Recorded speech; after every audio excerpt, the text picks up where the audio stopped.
Good evening. Welcome to this month's Town Administrator's Report. I'm David Watts Jr., and with me is our Town Administrator, Steve Mayo. Steve, welcome. Thank you, David. How are you? Good. We're here on the first day of summer. The first day of summer. The second longest day of the year. Was yesterday the longest day? Yes. Or was today? I Yesterday. believe And yesterday was. beautiful day, and summer is here, and we'll all be complaining it's too hot in a few days. We were complaining it was too We're never hot in happy. February. We're never happy. We're New Englanders. We That's complain right. about everything. That's right. So we have talked in the past, over the last couple of years, about the Arts District along Yes. Albion Street. Yes. And now we have an actual report from MAPC Yes. that gives us a plan, at least, for accomplishing that. Yeah, I think we were actually very lucky that MAPC did come out and do a kind of an Albion corridor, arts corridor study, and we asked MAPC to be a little bit different in their study. A lot of times MAPC will come out and they will really focus on housing, as their primary goal. We really asked them to tailor this and to really look at the arts, and because I think we kind of collectively over the years have come to a opinion that, by promoting the arts and promoting arts and culture and what have you, we will get those extra dollars spent in retail and restaurants and what Sure. have you. So, MAPC came out and it was part of a grant that we got, through the state to cover the cost of the study, and it's actually pretty exciting. They did a bunch of forums, they did things very differently, and I think the report is exciting, and you're getting a preview because the selectmen have the report. They will be hearing this at our meeting on June 26th, I believe that's Monday. Yep. And on June 22nd, which is Tomorrow. tomorrow night, since we're filming this on the 21st, there's actually going to be some sort of a public kind of presentation on this at the library, coinciding with Plaza Jazz, and a little bit of a different genre and mode that MAPC is used to. It's not going to be a lecture where you're going to sit down and kind of hear them, talk about a plan and then, raise your hand and ask some questions. Right. Be more interactive and more talking and things like that. So we're very excited about it, and there's a lot of good stuff in this, basically a 100-page report that they gave us here. And we're already starting to see some of the benefits from all of this Yes. conversation over the last Yeah. couple of years. The ACE building, the Yeah. Albion Cultural Exchange, is doing regular shows now. Yeah. Although, and even in their report, they indicate that it needs to be reconfigured Yes. for yes. for its purpose, because it Right. still basically looks the way it did under the light department. Right. Basically, what we've done for basically zero money is we have repainted it, fixed any gaps in the rug, but we've started promoting these First Thursdays concepts, whether it's an art show, a music show, a poetry reading, healing, Eastern healing. Donald Yep. Wong has done some of that, wreath making, things like that. So you have a number of people that come downtown at least once a month, that it's being branded that way, and then hopefully they go out to some of the different restaurants and what have you and spend a few more dollars. And it's actually been, very, very exciting, some of the programs they've had there. I know one night not too long ago, a young Wakefieldian who passed away, we did an art show of his art over the weekend. And tremendous talent this young man had, Ryan Shaw. And after, the art show, I went with my wife and I, we went down to one of the local restaurants to grab a bite to eat. And it was packed from people I knew were at the art show. So that's what we wanted. Come down, be entertained, see something, enjoy something, partake in something, and then go and hopefully spend more money Right. in the downtown. And the nice thing is, and we've talked about this in the past too, the hopes that all of the summer things that happen around the lake would draw people downtown. Right. We're still working on which that. it hasn't to any great degree, but this has, because it's right there. Right, it's there. And we are working, as part of this study, also talked about doing some wayfinding and doing some things that we have been talking about, and then again bringing those people downtown, or our people downtown. And I think what's really also exciting on the heels of this is that we have secured, and I actually have in here the signed contract with the state And more importantly than signing the contract, I have the money. We have $100,000 from the state to effect some of the changes, some of the improvements on the building, which is really something that we need to do. And it was really what Jay Ash, the Secretary of Housing and Urban Development for the state, kind of said to me, when he came to Wakefield, focus on this, and you have the building, get people to come there, and you'll see other good things happen. So he actually was helpful in getting us some of this money, as was a state delegation. So in the report, they headed off with create a distinct arts and cultural identity for downtown and the Albion Arts Corridor. And the first thing they mention is establish an organizational structure to promote the arts. Yeah. Now, from the sound of this, is this going to be another town position, or is this going to be an ad hoc position? You know what? People always want to add another town position that come in. We are not there yet. I would kind of fold this in under our planner / rec director, myself, and working with some of these very good groups, the Arts Collaborative and what have you, Right. initially, and putting this together. And if we can move this into a town position that's maybe covered by, events and non-tax income, I would go that. But we have to walk before we can run. But I think it really is for someone to really leverage the arts, and that's the thing. And I get that, and we do need to leverage that. And that's something we will be working on with those groups. Another one is diversify arts and culture offerings to meet wider demand.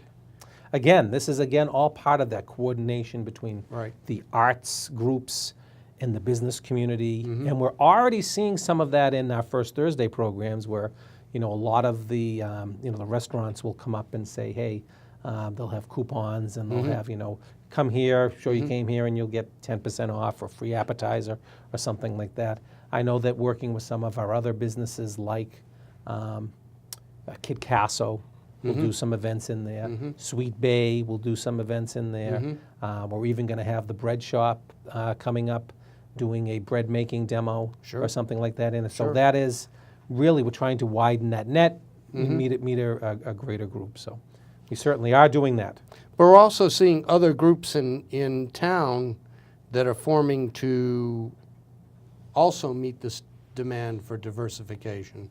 And one, I was at their meet and greet a week and a half ago, almost 2 weeks ago, the Room to Write, Yes. which was started by Colleen Getty. Yep.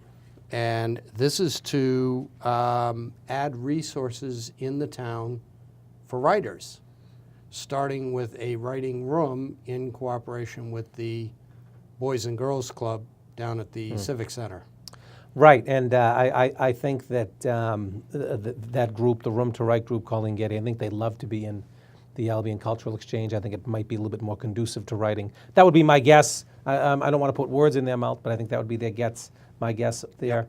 And I think that and groups like that, whether they're artists looking for, writers are artists in their own right, but artists that are looking for, and then the visual arts are looking for loft spaces and things like that. Right. That is certainly part of our overall plan, I think, into stage 2. Let's get the gallery floor done. Let's get an elevator in so we can use state floor. Let's get a bathroom on the first floor, and then move from there. Well, in some ways, at town meeting, we made that big first step to diversify in Wakefield by passing the zoning to allow Absolutely.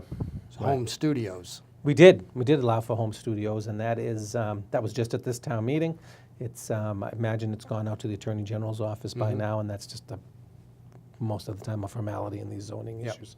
But yes, that's the same thing, to allow people to use their home for a creative space in their home, and then be able to actually sell their wares and what have you. And I think we'd hope as those crop up, and I don't think we're going to be inundated in Wakefield with them, but Right. the few that crop up, I think that we would certainly love to then hopefully have them, those operators of those, also use the, through the Arts Collaborative, through the Cultural Exchange, to again get more people down there, more people downtown into our Right. business district. So absolutely, bringing in groups like that is what we want.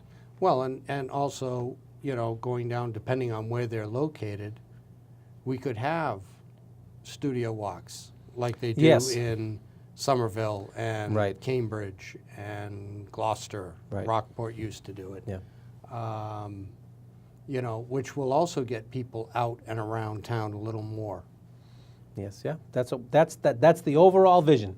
Take us a while to get there. The other part that we did pass a couple of years ago at town meeting was really looking at that, that area around the train station, which is the Albion Cultural Exchange is right in. Yeah. I think it was 2,500 feet from the train station, to allow more density, to allow more mixed use, to allow kind of use of those properties. You're talking North Avenue.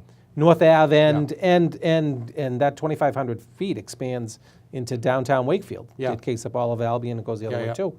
To work with that kind of that mixed use, so you do have maybe arts and culture, retail, what have you, on the first floor. Right. Homes above or residential above, and working on all those things. So Like that we're all seeing kind of with works the new together. development on North Ave Right. by the Galvin. Exactly, Wakefield Station, I believe Mm-hmm. it's called, and that's, from what my understanding, there's 80 units in there. 18% of them are affordable, and I think that of the 80 units, I bet 75 of them are probably already sold. I mean, it's amazing. And they haven't even come They close haven't to even finishing put any yet. sheetrock in yet. Although I think you're going to see a lot of that coming together this summer. Yeah, I also hear that there's going to be a restaurant in one of the retail spaces. One of the rumors, I don't know if that's true, but that's what we hear. And this is all going to draw even more people to the town. We have such a rich cultural and artistic history in Wakefield to begin with. Right. Now's the time to build on it once It again. is. I think one of the really cool things that they just had donated at the Albion Cultural Exchange, and we'll get back to the report in a second, is the public piano concept, where there was a piano donated to the town, and it's been, I guess, tuned, and it's been painted. So it is a very bright, colorful piano. Now, the problem is you don't want to leave that piano out on the corner of Albion and Maine, just leave it there. Right. So transporting it back and forth, it could be problematic. So there's got to be wheels put on it. But those are things we'll figure out. We Yeah. have the piano. It's been used. In fact, they've had a few receptions there, and people have just got up and played, which is kind of thing you're seeing in airports now. They just have a big piano somewhere, Right. and someone steps up and plays, and it's really kind of cool. So it's, And at different times, they've done that in Cambridge. They've done that in New York City. Not so much in the city of Boston, but Yeah. in New York, I've read about that happening, and a couple of other cities as Yeah. well. Chicago, I think, is also. so tried it it. really is fun. Yeah. So getting back to attracting new artists and creative enterprises. And it's funny because I was talking with a client last week who uses loft space, and the loft space that they're in right now, in another few years, is probably going to be redeveloped into housing. Which Oh, means okay. They will lose their space. They would kind of, in a way, fit in very nicely with the whole idea of the arts district. So are we going to be able to make available more spaces like that in some old industrial buildings, say down at Harvard Mills or Well, something like Harvard, that could support yeah. that sort of thing? Yeah, I will tell you that some of that incubator space, some people Yeah. call it too, has been talked about in some of these other buildings. Harvard's Mills is a great example because it's on the train line very easily, has parking, has the garage right across the street from it. It's within that And 2,500 it certainly foot is within that. footprint. Yeah. I know that ownership group is looking to make changes to try to get more and more businesses in there, or to get the building filled. So yeah, those things are certainly being looked at, and I think here we hope to have 8 loft spaces above the Albion Cultural Exchange, and it's almost set up for it already. There are Right. the rooms are walled off, so it won't be a great expense to kind of do that. Right. We have to Right. put a bathroom in, or refurbish the bathroom, I should say. So those, but that's not that bad. We have the space, we can do something. Because the problem that artists have had, especially in cities, is they will move into an area. So they'll move into, say, Fort Point Channel in Boston. When it's low. And when it's low, Yeah. they'll be very successful. They'll Yeah. draw people there. The developers come in and they're Right. gone. Right. They're gone. And hopefully, with this development, we can create a district where it will maintain that and Exactly. not disappear Well, in a that's decade. that's one of the nicer things about the town actually retaining ownership and management of the cultural exchange. Mm-hmm. That's what can happen and will happen. It'll be a town decision to change that and go on. I think that that whole corridor does have a long way to go Right. before we need to worry about that.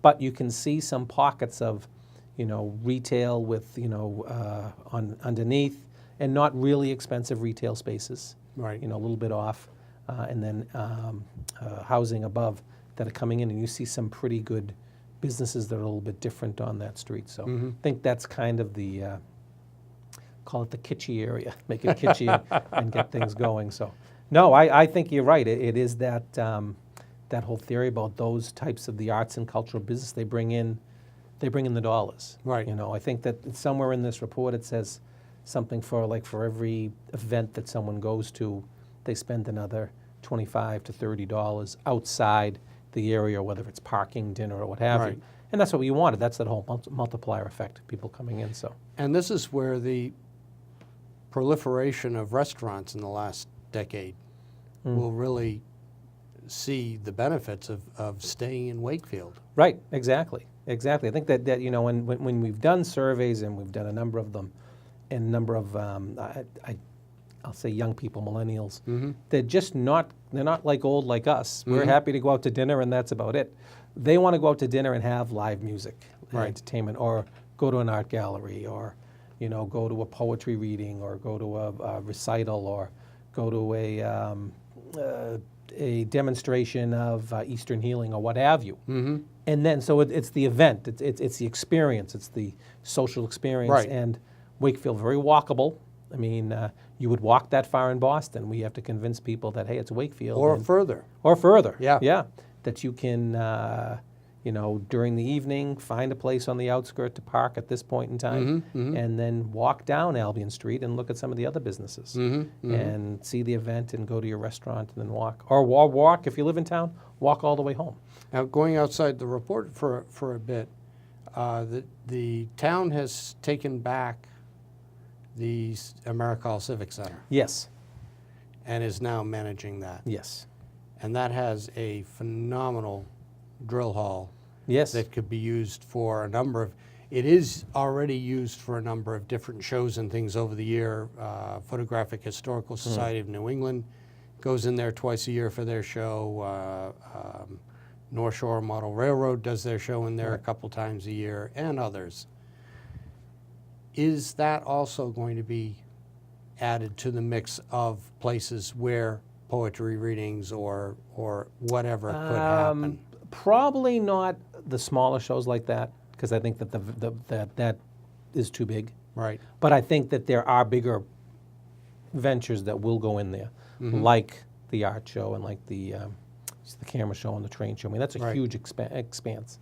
So yes, we are getting constantly people coming in that want to use that venue. I mean, there's a really nice venue where we are, the Heritage Room, which is a smaller, has been redone. It's gorgeous, Right. so people should take a look at it. The drill hall needs a little bit of work to be done on the floor, and we're going to be doing that. And some acoustics. And acoustics, yeah, that's the other thing, is that there needs to be a way to do some sound deadening in there. And so we'll be looking at that as well. So but it is a venue. And then right next door, we have one of the better, I think, one of the better auditoriums around. You have a Galvin Auditorium that's actually Right. beautiful. And that building was built so that you could separate the academic side from the public side. So there's no access to any academic areas. Right. If you have a show there, you have a play or a band comes in and what have you. So, I think even this Friday night, there's an event there, a fundraiser for the parade, which is an alumni show. A lot of alumni are coming back and singing. Let's hope that people go there and then crawl towards downtown. The potential is certainly there, you know. And theater could be put in there more Absolutely. often and things like that. Yeah. No, You know, maybe absolutely. we could get the Quantapug players to come That back. would be great, yeah. They're still from Wakefield, but Yeah. they've been in Reading for what, Yeah. 40 years. So one of the things that I found most intriguing, and I'm not sure really, because they didn't go into a lot of detail at this point in the report, but install wayfinding elements in the downtown. Would Well- that be part of the overall plan to improve the downtown? Yes, and in fact, at the Selectmen's meeting on July 10th, I believe is the date, we are actually going to have a gentleman who came in and actually helped out on this report. A gentleman named Mark Faverman come in, who's done wayfinding in these things, branding all over the country, all over the world really, going to give a presentation to the Selectmen. And really what's that? What is our identity as a community? How do we build on that identity? How do we get people to understand and flock to that identity? And how do we bring people that are on the outskirts of town towards the business district and what have you? And wayfinding can be things like, it can be kiosks, it can be signage, it can be footprints, it can be types of items in the lights and what have you. So it could be night lighting, it could be benches. So all those things are going to come together, and this gentleman refers to it as your kit of parts, he calls it. Right. And you can kind of do, you're going to be very coordinated, but you're going to take, this side of your kit of parts and do this, and this Yep. side of your kit of parts and do that. This gentleman has worked for the Boston Red Sox, has worked for the city of Boston, has worked for the Olympics when they were in Atlanta. So he's done all of these different things in marketing and branding and what have you. So that is very interesting because, and use local artists to help with that. Now, That's where I was going, Right. is this is yet another opportunity right. for the artists to also promote themselves working with the town. Right, because and he did a presentation for me and for the group when he came in, and he talked about, did a little bit of reading on Wakefield, a little bit of its history, and we have a few things. We have certainly the whole rattan business over the years, and we also have a business that is still still working in town.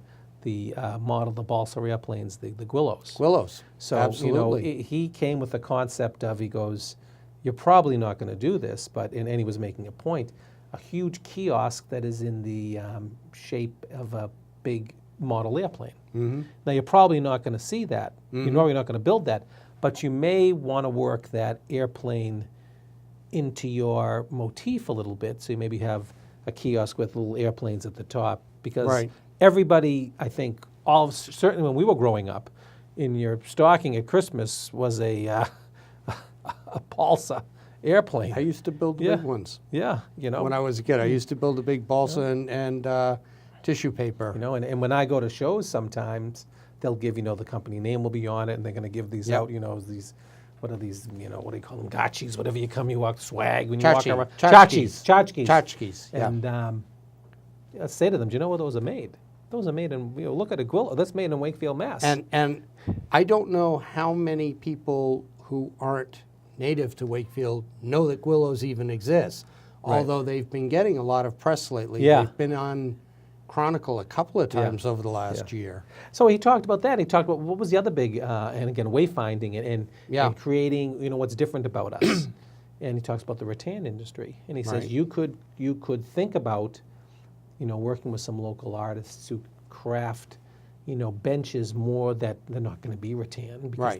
they They wouldn't hold up. hold up, but they could be metal. Right. And fabricated and look like rattan. Right. Not that you're going to do that everywhere, but you may do Right. that somewhere to create that identity and what have you. Right.